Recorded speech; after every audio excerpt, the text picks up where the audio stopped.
वज़ीर आज़म ने जो पैकेज अनाउंस किया है उसमें 200 अरब रुपए रखे गए हैं जो गरीब और जो नीडी हैं उनके लिए।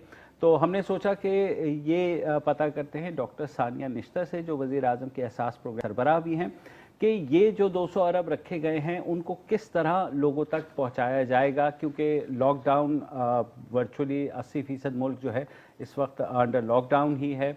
तमाम सूबों ने इम्प्लीमेंट किया है, ट्रांसपोर्ट सस्पेंडेड हैं, बहुत से मसाइल भी हैं लोगों के। तो डॉक्टर साहिबा अस्सलाम वालेकुम। जी अस्सलाम वालेकुम।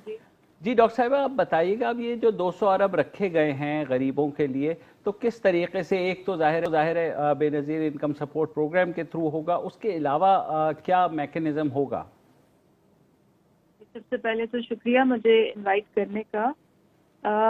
ये जो रकम रखी गई है ये इसलिए रखी गई है क्योंकि जैसे कि आपने अभी फरमाया, ये लॉकडाउन के नतीजे में बहुत सी लोगों को बहुत माशी मुश्किलात पेश आ रही हैं, ख़ासतौर पे दिहाड़ीदार मजदूरों को, जो तीसरे रेट वर्कर्स हैं, गैर रस्मी शोबे में जो लोग काम करते हैं।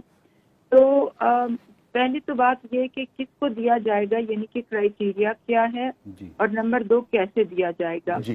तो सबसे पहले मैं क्राइटेरिया पे बात करना चाहूँगी।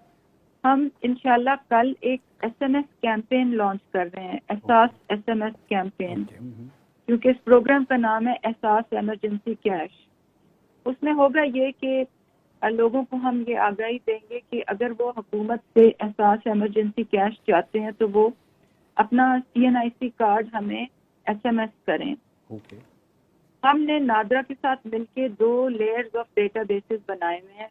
पहला लेयर ऑफ डेटाबेस जो है उसमें ओवरऑल फिल्टरिंग होगी कि यानी अगर आप गवर्नमेंट सर्वेंट हैं, आपके पास गाड़ी है, आप और पैरामीटर्स पे आप उतरते हैं जो आपकी एफ्लुएंस जाहिर करती है, आपकी आमदन ज़्यादा आमदन जाहिर करती है, तो आपको एक रिग्रेट का मैसेज आ जाएगा कि जी आप इसके लिए अहल नहीं है।